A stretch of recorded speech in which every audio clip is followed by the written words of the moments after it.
Bună ziua! Bine ați venit pe canalul meu de YouTube. Astăzi vom privi la castraveți. Sunt foarte frumoși, sunt plini de floare. Astăzi am intrat în ei să e copilesc. Le rupem acest laț, acest nod se cheamă.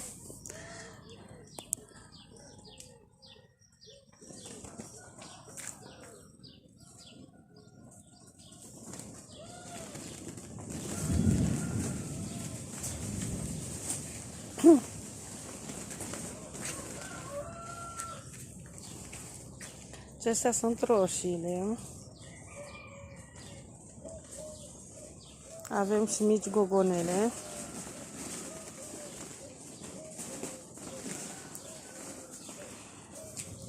Ardei nu prea merg, sunt mici. Câte unul mai mare, câte unul mai mic. Avem și flori.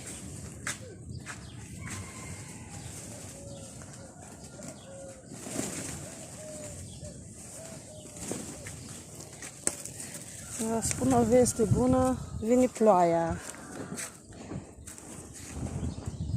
Aici avem vinite, usturoi,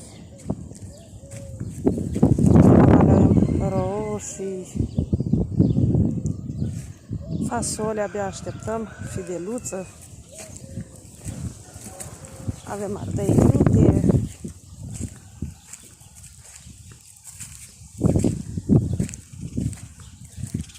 Și avem o ceapă foarte frumoasă.